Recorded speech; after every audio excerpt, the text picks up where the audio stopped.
You think you know what it means to be dangerous? You think power comes from armies or gold or noble blood? Let me tell you about a woman who started with nothing but her body as collateral and ended up crowning kings. A woman who was sold like livestock at 6 months old and died as the most feared political mind in England. This is the story of Margaret Beaufort, child bride, teenage mother, and the architect of one of history's most ruthless political machines. The year is 1443, and in the stone corridors of Bletsoe Castle, a transaction is being completed that will reshape the English throne. The commodity being traded? A 6-month-old baby girl whose father has just died, leaving her one of the wealthiest heiresses in all of England. Margaret Beaufort enters the world already marked for exploitation. Her father, John Beaufort, Duke of Somerset, dies when she's barely old enough to hold her head steady, and with his death comes a terrible inheritance. Not just lands and gold, but the brutal attention of men who see infant girls as future profit margins. In 15th century England, wealthy orphans don't get guardians, they get owners. King Henry VI grants Margaret's wardship to William de la Pole, Duke of Suffolk, and the transaction is as cold as any slave market. Suffolk has just purchased the right to Margaret's body, her lands, and her future children. She is 6 months old. Picture the Great Hall of Suffolk's estate 11 years later. Tapestries depicting noble hunts hang on stone walls, but the real hunt is happening right here. Margaret, now 12, stands in her blue silk dress, the colour of royalty she'll one day control, while men in velvet and ermine discuss her reproductive potential like farmers evaluating breeding stock. The girl brings substantial holdings, Suffolk declares, his ringed fingers catching the firelight. Her inheritance includes lands in Somerset, Devon and Dorset. A marriage alliance secures those holdings for our cause. Margaret's soon-to-be husband, Suffolk's son John de la Pole, is perhaps 14. A gangly boy with oversized hands who glances at her once, then looks away as if the sight embarrasses him. He should be embarrassed. What they're planning is legal rape disguised as holy matrimony. The wedding ceremony takes place on a February morning when frost covers the ground like scattered diamonds. Margaret kneels on the stone floor of Bletsoe's chapel, her knees already aching through the thin silk, and speaks Latin words that will bind her to a boy she barely knows. Ego Johannes te Margaretam in matrimonium maxipio, John recites, his voice cracking. I, John, take you Margaret in marriage. The words echo in the small space, sealing her fate with religious authority. Margaret responds with steady voice, though her hands shake. Ego Margareta te Johannem in matrimonium accipio. I, Margaret, take you, John, in marriage. The marriage is consummated that same night. Both children are too young to understand what's happening to them, but medieval law requires consummation to make a marriage valid. This contradiction, that a marriage can be both legal and harmful, will define Margaret's early understanding of power. In the months that follow, Margaret begins her real education, not in reading or embroidery, but in the mechanics of control. She lives in Suffolk's household where every aspect of her life is supervised. She cannot travel without permission, cannot correspond with anyone outside the household, cannot make decisions about her own lands or income. She learns that being wealthy and noble means nothing if you're born female in a world where men hold all the keys. But Margaret is watching, always watching. During meals in the Great Hall, she sits silently beside her boy husband, observing how power really works. She studies which lords command genuine respect, which rely on fear, and which are merely decorative figures propped up by others. She's learning the language of politics, and she's a gifted student. Then in 1444, everything changes. John de la Pole dies suddenly of fever. Margaret, now 13, finds herself in a position that is both liberating and terrifying. She's a widow, but under English law, her marriage was never fully consummated in the legal sense. They were both too young. This technicality means her inheritance remains her own, not transferred to her dead husband's family. She is once again the wealthiest heiress in England, and once again she's for sale. But Margaret's brief taste of freedom has taught her something crucial, that in a world where women are treated as property, the only path to power is learning to play the game better than the men who think they own you. The news of John's death reaches Margaret while she's embroidering an altar cloth in the solar, the private chamber where noble women spend their days in approved feminine activities.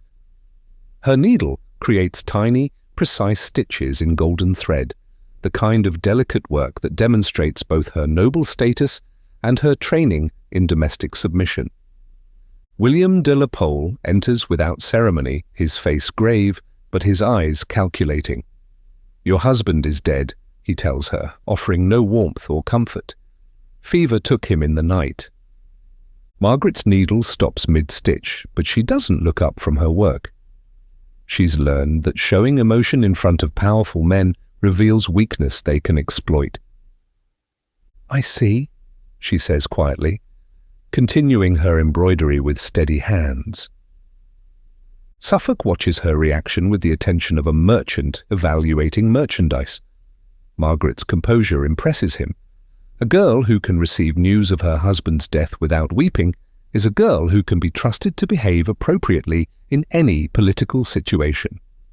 "You will remain in this household until other arrangements can be made," Suffolk continues. "Your mourning period will be observed, but not extended unnecessarily." Margaret nods, understanding perfectly. Her mourning period will last exactly as long as it takes Suffolk to negotiate her next sale. The months of Margaret's widowhood provide her first taste of relative freedom, though she remains under Suffolk's control. She spends her days in study, working with tutors who teach her Latin, French, and the basics of estate management.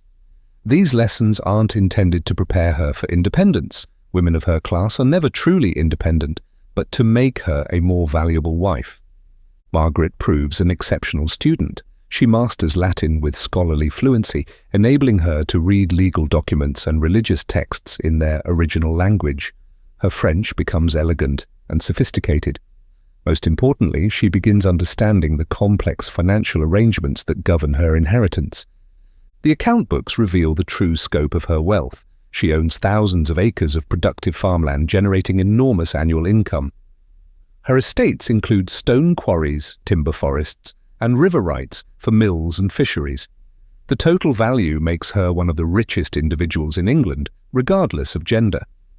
But this wealth comes with a price Margaret is beginning to understand. Every acre she owns makes her more valuable as a political alliance. Her inheritance cannot be separated from her body. To marry Margaret is to gain control of her lands. She cannot refuse marriage without losing everything. Summer brings news of her next marriage. King Henry VI, influenced by his advisers, grants Margaret's wardship to Edmund Tudor, Earl of Richmond.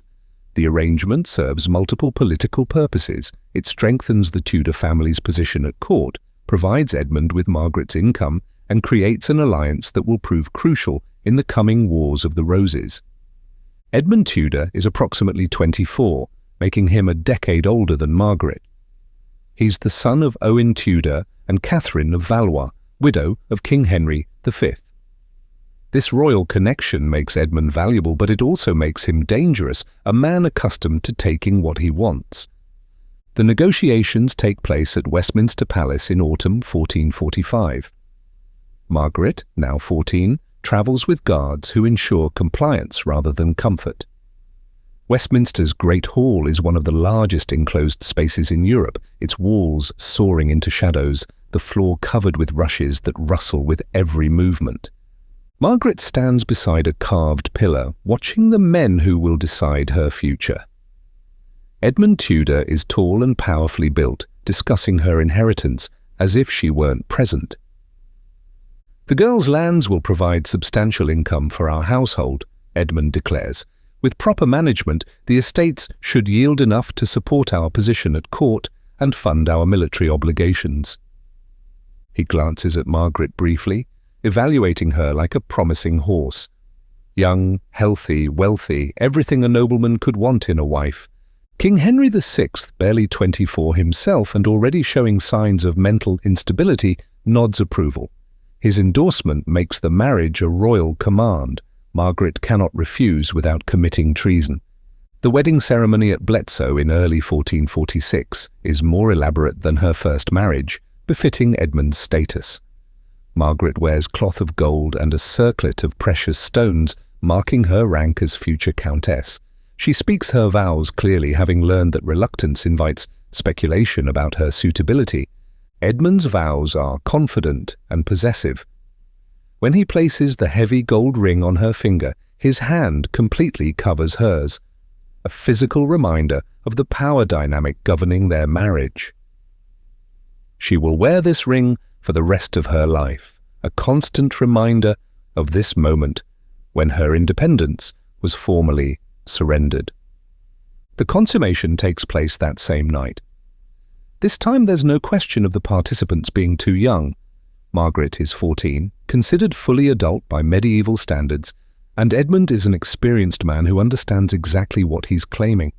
Margaret's adjustment to married life reveals the stark realities of 15th century marriage. She's now Countess of Richmond, a title granting social prominence but no actual power. Every decision about her life, property and future is made by Edmund. The household they establish at Caldicot Castle in Wales reflects Edmund's military background. The castle is a fortress built for defence rather than comfort. Margaret's routine is structured around Edmund's needs, with her own desires considered only when they don't conflict with his priorities. Edmund immediately begins reorganising her estates, installing his own men as stewards.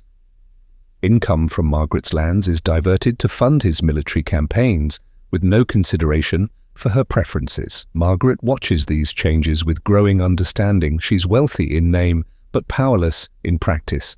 Then comes the pregnancy. In late 1456, when Margaret is 13 but married to the older Edmund, she discovers she's carrying a child. The news brings both joy and terror. Joy because producing an heir is her primary duty. Terror because she understands the dangers of childbirth at her age. Edmund is frequently away during her pregnancy, involved in military campaigns. Margaret faces the physical and emotional challenges essentially alone, attended only by servants and midwives. The political situation deteriorates when Edmund is captured by Yorkist forces in August 1456. He dies of fever in prison that November. Margaret, 7 months pregnant, receives news of her husband's death while dealing with advanced pregnancy. Edmund's death leaves her in a precarious position, a pregnant widow with vast wealth but no male protector. On January 28, 1457, at Pembroke Castle in Wales, 13-year-old Margaret goes into labour. The birth is difficult and dangerous, typical for someone her age. Medieval childbirth is attended by midwives whose knowledge is based on experience rather than medical training. Mortality rates are horrifyingly high. The labour lasts hours, with Margaret experiencing pain no 13-year-old should endure. Her small frame makes birth particularly difficult, and there are moments when both she and the baby are in mortal danger. The child who emerges is a son, healthy despite the circumstances. Margaret names him Henry after the king, a political choice signalling continued Lancastrian loyalty. This boy will grow up to become Henry VII, first Tudor King of England. Margaret's recovery is slow and difficult. She will never have another child, whether due to complications from Henry's birth or other factors. What's certain is that pregnancy and childbirth at 13 have profound effects on her health and outlook. But something else has been born in that Welsh castle chamber alongside her son. A mother's fierce determination to secure her child's future, no matter what it costs. The early months of Henry's life are marked by uncertainty and danger. Margaret is a widow with an infant son, surrounded by political enemies who would gladly eliminate both to claim her inheritance. But adversity is teaching her something crucial: how to think strategically rather than just survive. Margaret's solution is another marriage, but this time she plays a more active role in negotiations. Her choice falls on Sir Henry Stafford, younger son of the Duke of Buckingham. This marriage is different because Margaret herself helps negotiate the terms. Stafford is approximately 30, experienced but not elderly. More importantly, he's willing to protect Margaret's son and respect her role as Henry's mother, something not guaranteed in 15th century marriages.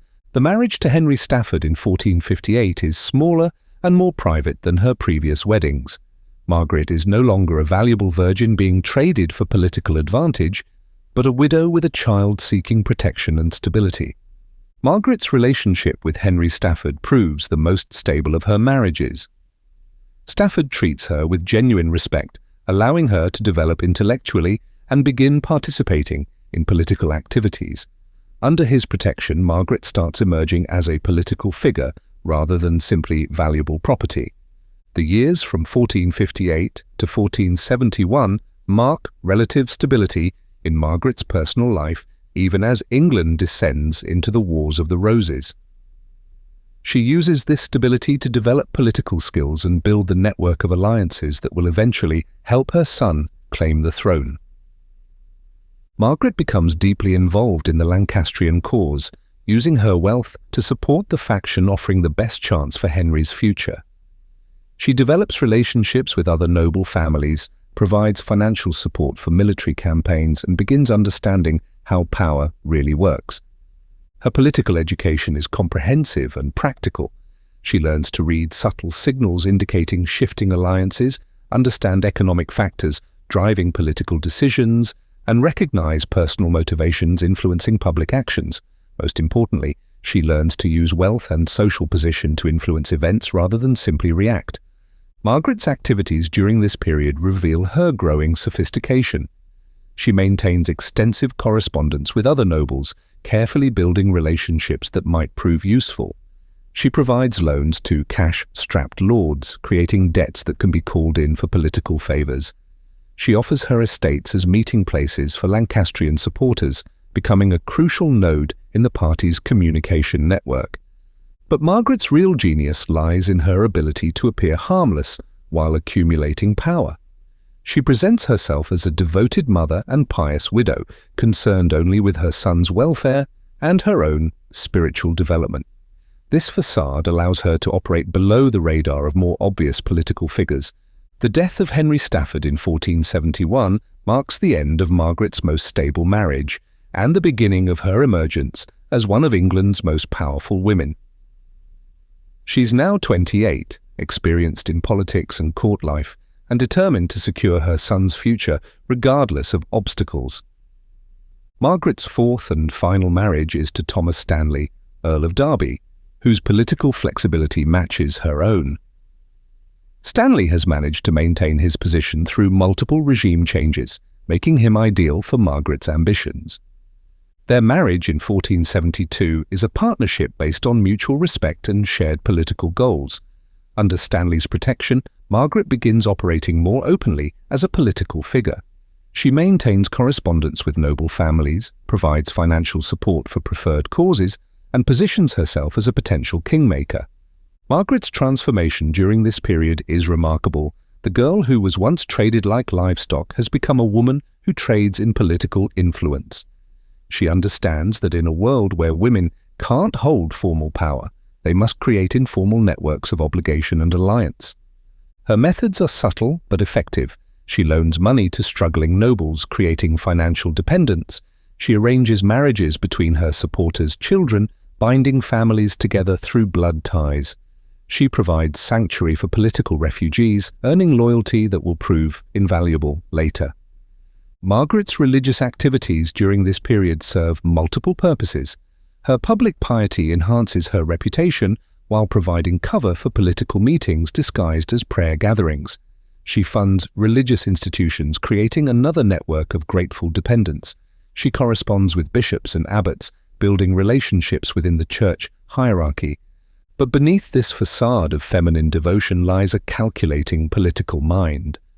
Margaret is playing a long game, positioning pieces for a confrontation she knows must come. Her son Henry is still in exile in Brittany, but she's laying groundwork for his eventual return.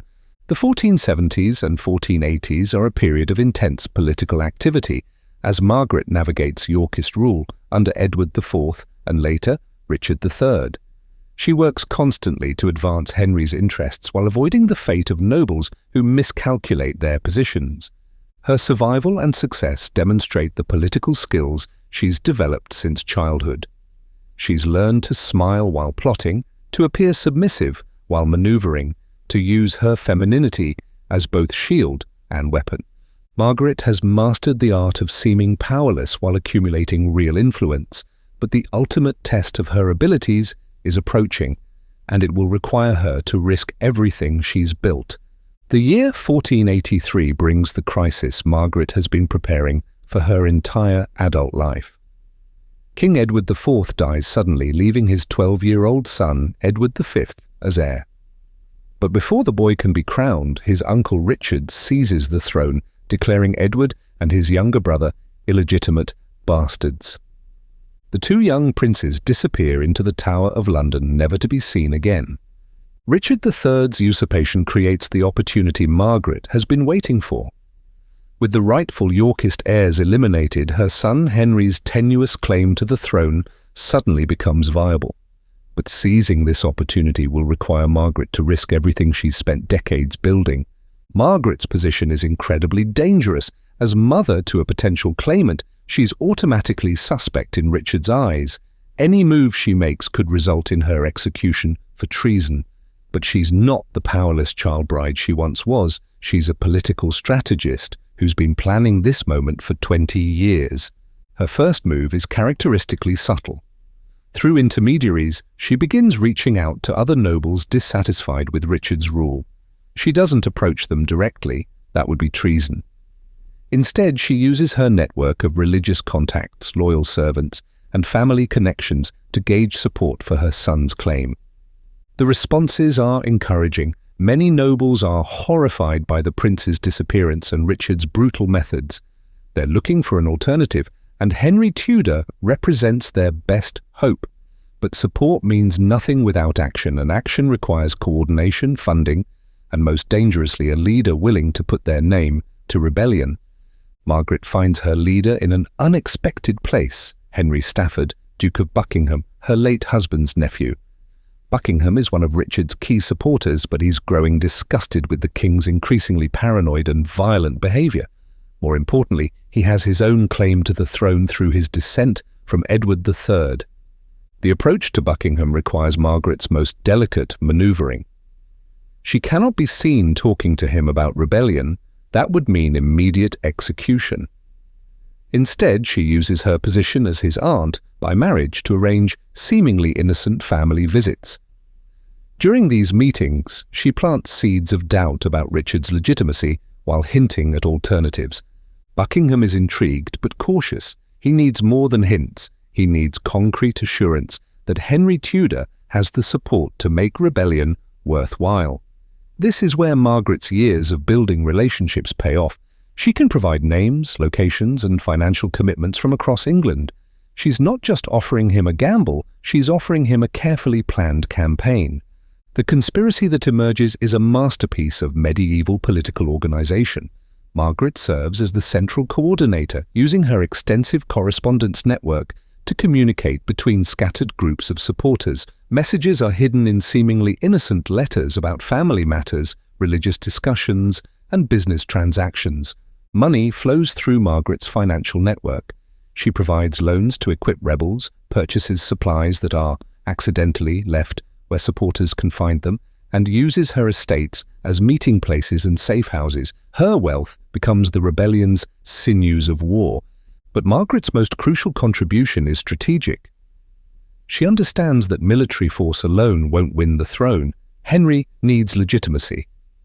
That means marriage alliance with the House of York. Margaret negotiates with Elizabeth Woodville, widow of Edward IV and mother of the disappeared princes. If Henry defeats Richard, he will marry Elizabeth's daughter, uniting the warring houses. This negotiation requires extraordinary delicacy. Elizabeth Woodville is in sanctuary at Westminster Abbey, protected by church law, but effectively Richard's prisoner. Margaret must approach her through intermediaries, using coded messages and religious metaphors to communicate her proposal. The agreement they reach is brilliant political theatre. Henry Tudor, last hope of Lancaster, will marry Elizabeth of York, uniting the white and red roses in holy matrimony. Their children will have unquestioned claim to the throne, ending the civil war that has torn England apart for 30 years. But plans and politics mean nothing without military success, and that requires getting Henry from exile in Brittany to England with an army. Margaret coordinates with French contacts, arranges ships and supplies, and most dangerously signals when conditions are right for invasion. Buckingham's rebellion launches in October 1483, but it's a disaster from the start. Autumn floods prevent different groups of rebels from coordinating their attacks. Richard's intelligence network is better than expected, allowing him to crush isolated uprisings before they can unite. Most catastrophically, Buckingham himself is captured and executed, eliminating the rebellion's nominal leader. Margaret's careful plans lie in ruins. Worse, her involvement is suspected. Richard's investigators are closing in, following the paper trail of loans, letters, and logistics that she thought were hidden. She faces execution for high treason, the most terrible death medieval law provides. But Margaret has one final card to play: her husband, Thomas Stanley. Stanley is one of Richard's key supporters, powerful enough that the king cannot simply eliminate him without cause. Margaret throws herself on her husband's mercy, claiming she acted without his knowledge out of maternal desperation. Stanley's response reveals why Margaret chose him as her final husband. He doesn't betray her to curry favor with Richard. Instead, he negotiates her punishment down from execution to house arrest and loss of her titles. Margaret's lands are transferred to Stanley's control, but she remains alive and technically free. It's a devastating blow. Margaret has lost her formal wealth and political position. She's confined to Stanley's estates, cut off from her network of supporters. Her son's invasion attempt has failed, leaving him stranded in Brittany with dwindling resources and support. But Margaret is not finished. House arrest gives her time to think, plan, and rebuild. She begins reaching out through Stanley's connections, carefully reconstructing her intelligence network. She corresponds with Henry through intermediaries, providing advice and encouragement for his next attempt. Margaret has lost the first round, but she's learned valuable lessons about Richard's capabilities and weaknesses. The dangerous woman who once seemed defeated is already planning her comeback, and this time she won't make the same mistakes. 2 years in house arrest have not broken Margaret Beaufort, they have refined her. Stripped of her titles and formal wealth, she has learned to operate through pure influence and intelligence. By 1485, she is ready for her final gambit, and this time she will not fail. Richard III's position has weakened considerably since crushing Buckingham's rebellion. His brutal methods have alienated former supporters, while rumours about the prince's fate have never died. More importantly, Margaret's network has quietly rebuilt itself, now stronger and more careful than before. Working through Stanley's connections and her own rebuilt intelligence system, Margaret begins preparing Henry's second invasion attempt. But this time she's learned from her mistakes. Instead of relying on domestic uprising, she coordinates with foreign supporters to provide Henry with a real army before he lands. The key is France, where the Regency government sees Henry as a useful tool against Richard. Margaret's correspondence with French officials, conducted through religious intermediaries, helps arrange ships, soldiers, and supplies for Henry's force. She also coordinates with Lancastrian exiles across Europe, creating a genuinely international coalition. But Margaret's masterstroke is closer to home. Her husband, Thomas Stanley, commands significant military forces in the north of England. His brother, William Stanley, controls even more. Together, the Stanley family can field thousands of experienced soldiers. Getting them to commit to Henry's cause requires Margaret's most delicate maneuvering yet. Thomas Stanley faces an impossible position. His wife is the mother of Richard's greatest enemy, but he himself holds high office under the current king. Openly supporting Henry means certain death if the rebellion fails, but neutrality might mean losing everything if Henry succeeds. Margaret's solution is characteristically subtle. She doesn't ask Stanley to commit treason, she simply provides him with detailed intelligence about Richard's military situation, the level of support Henry can expect, and the timing of the invasion.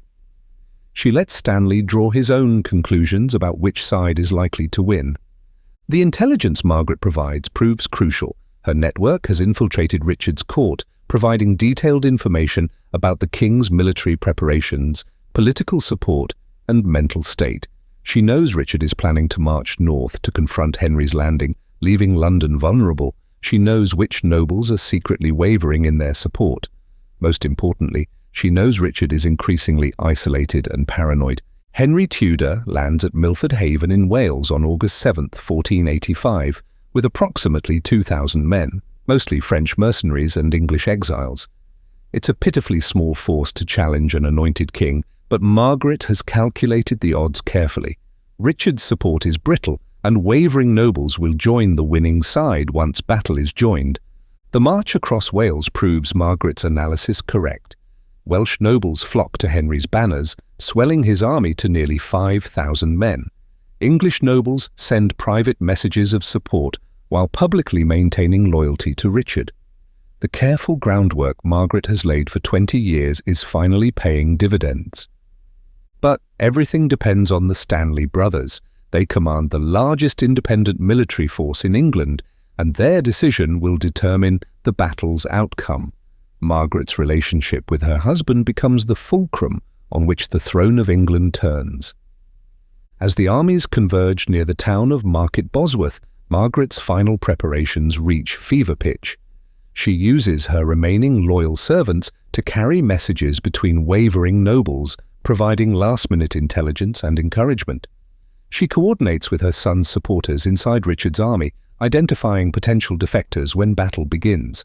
Most crucially, she finalizes arrangements with Thomas Stanley. They develop a careful plan that allows Stanley to avoid committing treason while still supporting Henry. Stanley will march his army to the battlefield, but remain neutral until the outcome becomes clear. Only then will he intervene. On the winning side, naturally.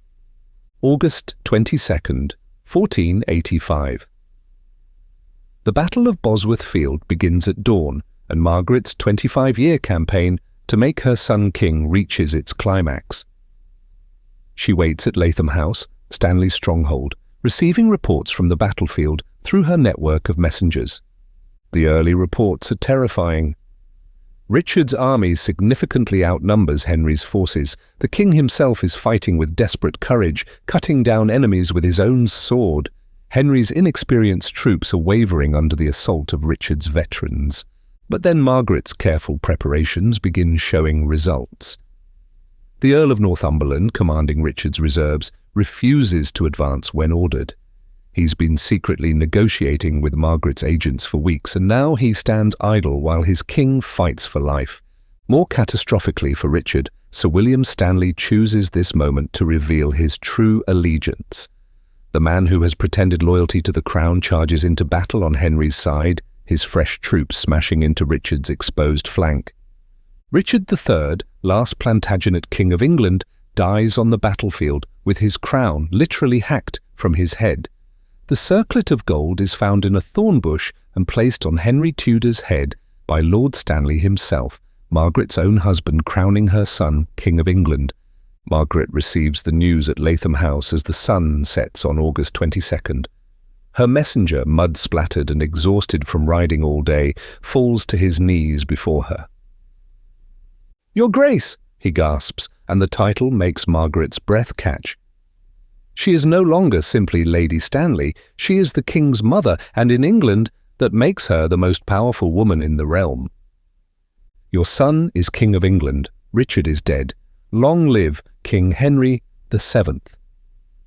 Margaret stands in the great hall where she has waited through the longest day of her life. Around her, Stanley's household falls to their knees, recognizing the new reality. The 6-month-old baby who was sold like livestock has become the mother of the king. The 12-year-old bride who stood silently while men discussed her future now shapes the destiny of England itself. But Margaret's triumph is not complete until she sees her son. She travels to London for Henry's coronation, and their reunion after years of separation is witnessed by the entire English court. When Henry kneels to receive her blessing, he is acknowledging that everything he has achieved flows from her sacrifice and planning. Margaret's position as My Lady the King's mother grants her unprecedented authority for a woman of her time. She controls access to the king, influences royal appointments, and shapes policy through her son. She has achieved something no English woman before her managed: genuine political power exercised in her own name. The court recognizes her authority instantly. Nobles who once treated her as decorative property now compete for her favor. Foreign ambassadors seek audiences with the king's mother, understanding that her approval is essential for any diplomatic success.